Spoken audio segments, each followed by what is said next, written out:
के आप नेता पीएम हाउस तक लगाई दौड़। बीजेपी ने गिनाया खर्चा, कहा केजरीवाल का शर्ट ही नहीं कैरेक्टर भी ढीला।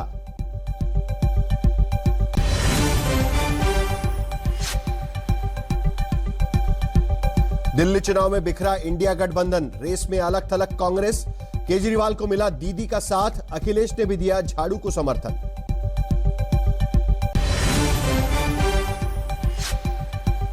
हिंदू वोट पर केजरीवाल ने टिकाई नजर, पुजारियों के वेतन ऐलान के बाद सनातन संघर्ष समिति बनाने का वादा।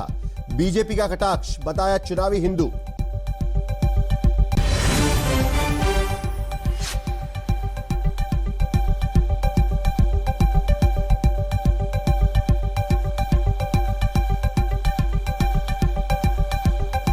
एक देश एक चुनाव पर आज हुई जेपीसी की पहली बैठक। बीजेपी सांसदों ने किया समर्थन, कांग्रेस ने विधायक को बताया गैर संवैधानिक।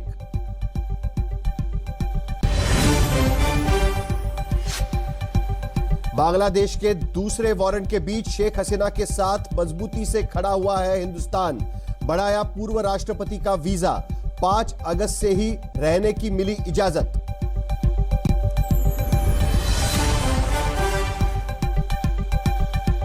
Presented by Patanjali Dant Kanti fresh active gel. Extra freshness का ये है नया नाम।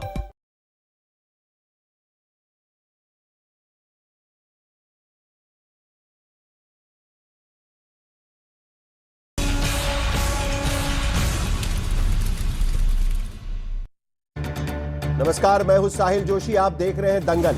आज का दंगल दिल्ली की चुनावी राजनीति पर है, जिसमें सत्ता की लड़ाई में सारे दोस्तों ने छोड़ दिया है हाथ का साथ।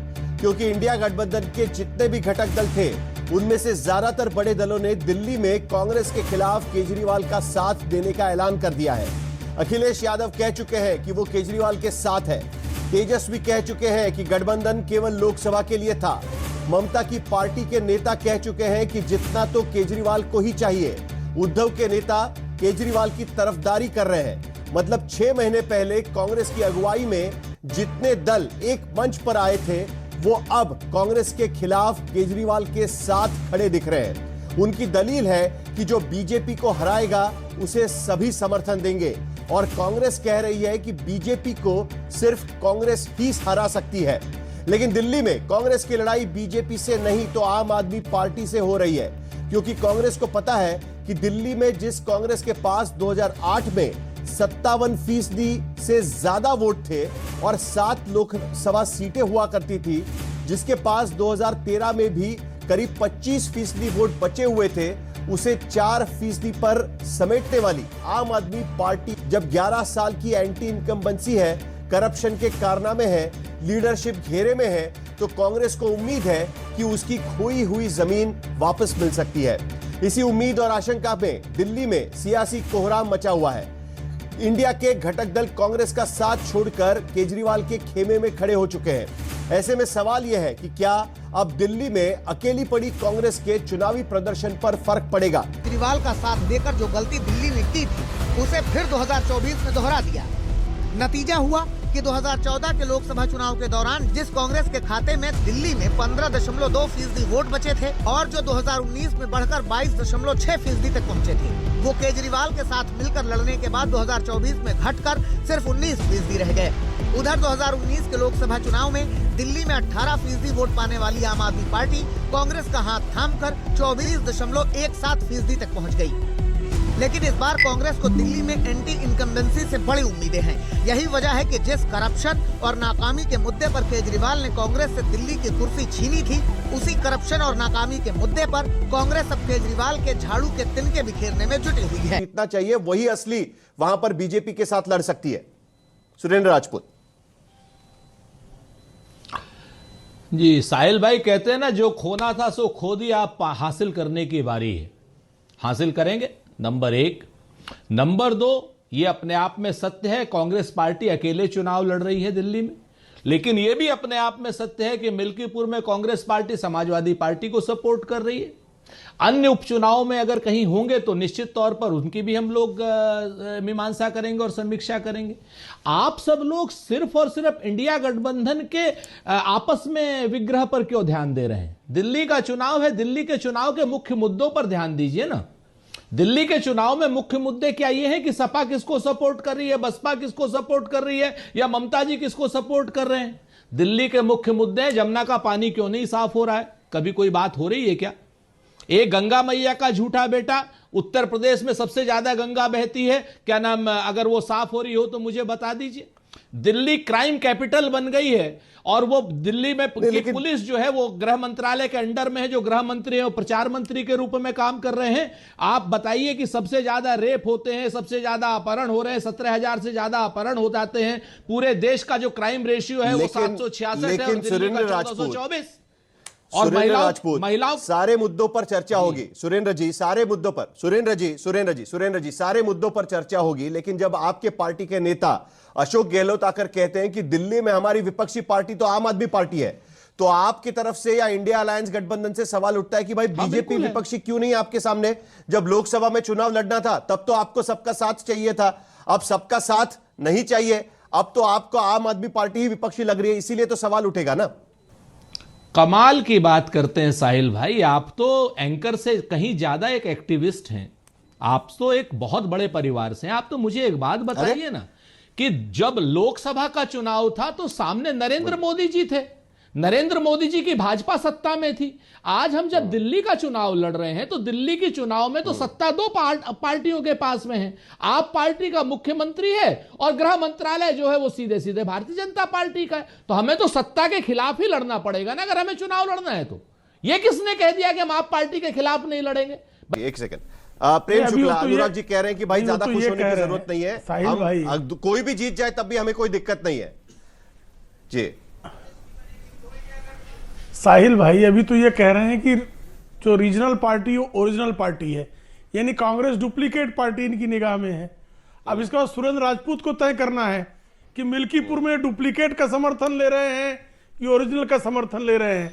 ये जो मिल्कीपुर में समर्थन देने जा रहे हैं श्रीमान सुरेंद्र राजपूत की कांग्रेस पार्टी, दिल्ली बोलो, वो ओरिजिनल का समर्थन देने जा रही है, डुप्लीकेट का समर्थन देने जा रही है। नहीं, इन्होंने प्रश्न तो आपने जो पूछा मैं बता रहा हूँ। अब ये जो बातें कर रहे हैं भैया, ये अभी आप ही दोनों जन जो बातें कर रहे हैं, मैंने तो श्रीमान सुरेंद्र राजपूत को और श्रीमान अनुराग भदौरिया को सुना। अब इन दोनों में जो जिस तरह की बात कर रहे हैं, अब आपकी पार्टी को ही ये ओरिजिनल मानने को तैयार नहीं है। भारत के जो लोकतांत्रिक इतिहास में सबसे पुरानी पार्टी तो कांग्रेस है, लेकिन जो सबसे पुरानी पार्टी है वो ओरिजिनल ही नहीं है। ऐसा आज अनुराग भदौरिया जी ने रहस्योद्घाटन कर दिया। और अब इनके हिसाब से दूसरा इन्होंने कहा, दूसरा भी इनका बिंदु समझिएगा साहिल भाई, दूसरे बिंदु पे ये कहते हैं कि जो सत्ता में रहेगा उसके खिलाफ लड़ेंगे। जो सुरेंद्र राजपूत जी कह रहे हैं कि जो सत्ता में रहेगा, तो भैया झारखंड में सत्ता में जो है झारखंड मुक्ति मोर्चा पार्टी थी, आप तो उसके साथ लड़े। तमिलनाडु में तो स्टालिन सत्ता में है, उनके खिलाफ लड़ेंगे क्या? और जहां तक केंद्रीय सत्ता की बात है, तो भारतीय जनता पार्टी अगर केंद्र की सत्ता में है तो लोकसभा के चुनाव में, चलिए एक मिनट, प्रेम शुक्ला जी जीत चुकी है, खबर आ रही है, उससे आप कहां से हटा लेने वाले हैं? प्रेम शुक्ला जी सब पर जवाब लेंगे, लेकिन एक ब्रेकिंग आ रही है हमारे पास में। रमेश बिदोरी, आपके जो कैंडिडेट है यहां पर, उन्होंने जो बयान दिया था ना, गाल वाला बयान, उस पर प्रियंका गांधी की तरफ से पहली प्रतिक्रिया आ चुकी है। उन्होंने कहा है कि बिदुरी के बयान पर, जो प्रियंका गांधी की पहली प्रतिक्रिया है, उन्होंने कहा कि बिदुरी का बयान हास्यास्पद बयान है। बिदुरी अपने गाल पर क्यों नहीं बोले, प्रियंका गांधी ने सवाल उठाया हुआ है। बिदुरी का बयान हास्यास्पद है, प्रियंका गांधी वाड्रा कह रही है, और उसके साथ साथ उनका यह कहना है कि यह पूरे बयान को लेकर, अपने गाल को लेकर बयान देना चाहिए था। सुन लेते क्या बोल रही थी प्रियंका गांधी। होनी चाहिए, फिजूल की बातें, चुनाव है दिल्ली में, जो इम्पोर्टेंट इश्यूज हैं उनकी चर्चा होनी चाहिए। फिजूल की बातें, चुनाव है दिल्ली में, जो इम्पोर्टेंट इश्यूज हैं उनकी चर्चा होनी चाहिए। दोनों को थोड़ा रोकिए। सुरेंद्र वहाँ की शराब पीजिए, आपका दिमाग ठीक हो जाएगा। आपका नीति आयोग कहता है कि हमारे स्कूल सर्वश्रेष्ठ है। हमने आप शिक्षा की बात करेंगे, नकली डिग्री वाले चौथी पास लोग शिक्षा की बात करेंगे। जाने के बाद भी वो मुख्यमंत्री के पद पर रहता हो, निर्लज्जता की पराकाष्ठा करने वाला दिमाग आ जाएगा आपका। केजरीवाल जैसा सत्ता लोभी भारत के लोकतांत्रिक इतिहास में कोई पैदा ही नहीं हुआ। पड़ेगा। ये सिद्ध हो गया भाई दिल्ली के लिए क्या काम करोगे बताओ। ठीक है, एक मिनट, प्रेम शुक्ला जी, जब आपकी बात चल रही थी तब प्रियंका कक्कड़ सुन रही थी। सीएम कौन? जो शराब आप इनको कंट्रोल कीजिए। प्रेम शुक्ला जी, प्रियंका कक्कड़, सुरेंद्र राजपूत, एक मिनट, दोनों का आवाज, दोनों को थोड़ा रोकिए, दोनों को थोड़ा रोकिए। सुरेंद्र राजपूत के बारे में, कांग्रेस के बारे में प्रियंका कक्कड़ कुछ कह रही थी। सुरेंद्र राजपूत, आप अगर कुछ जवाब देना चाहेंगे तो इसको लेकर, और उसके बाद मुझे एक आंकड़े कुछ दिखाने हैं मुझे। सुरेंद्र राजपूत, जल्दी से।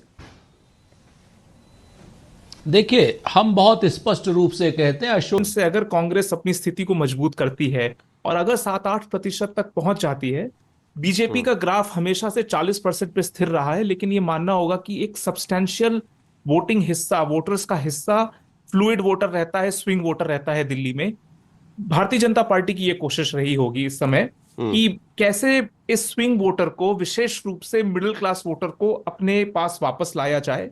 और अगर 4-5% वोट खिसकता है, अगर आम आदमी पार्टी से थोड़ा सा भी बीजेपी में आता है, तो ये पूरा मुकाबला इतना दिलचस्प हो जाएगा कि नेक एंड नेक की स्थिति आएगी। और ये आम आदमी पार्टी इस चीज को भांपती है। लेकिन समस्या क्या है इंडिया अलायंस की?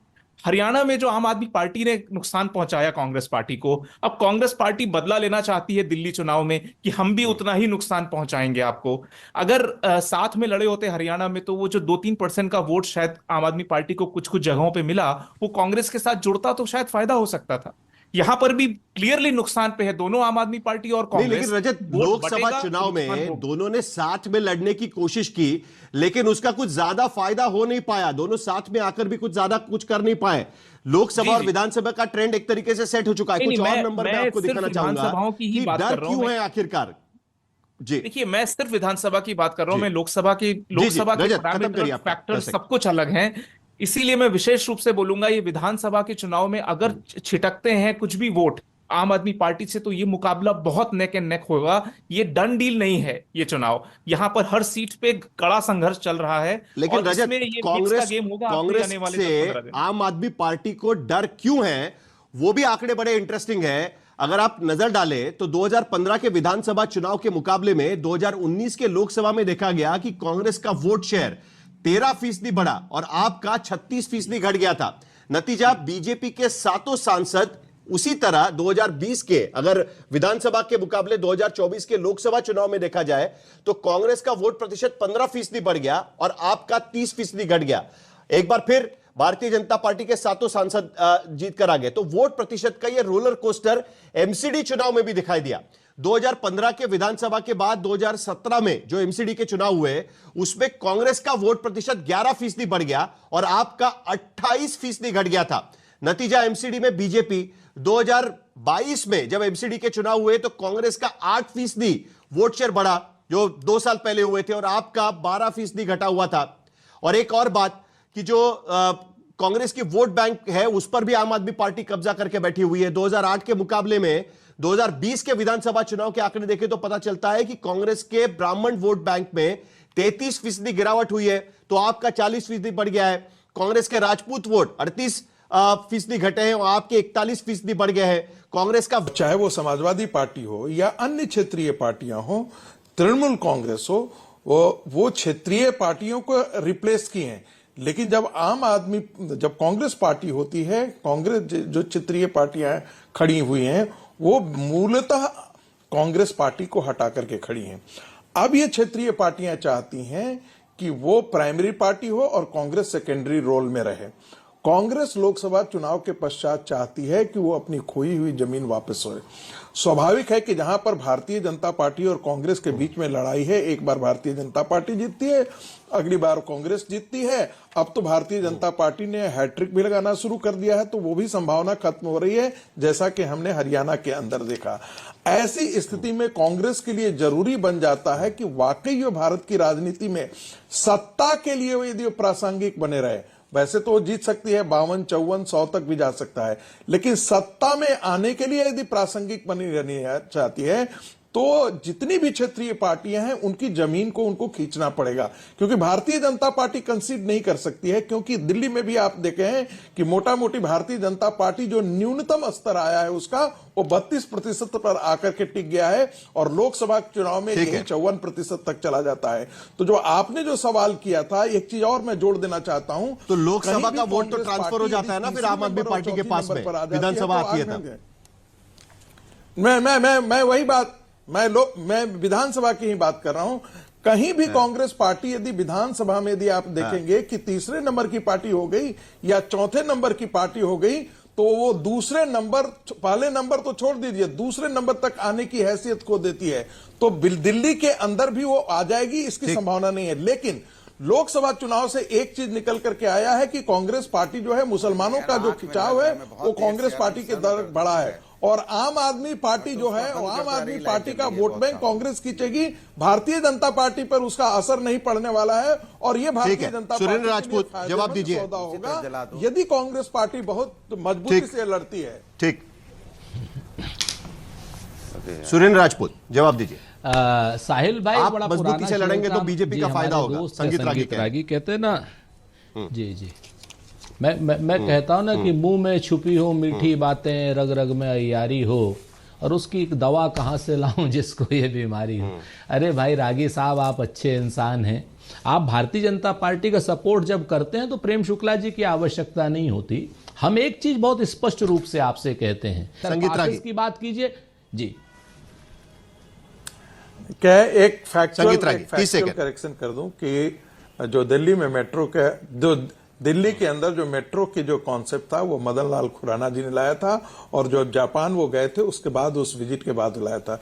दूसरी बात, मैं इसे कतई इनकार नहीं कर रहा हूं, लेकिन सुरेंद्र राजपूत जी, कांग्रेस पार्टी का पूरा डेटा आप निकाल लीजिएगा और आप अपने ऑफिस में जा करके चेक कर लीजिएगा कि कहीं भी कांग्रेस पार्टी चौथे नंबर से पहले नंबर, दूसरे नंबर पर नहीं आ पाई है, एक भी स्टेट में नहीं आ पाई है।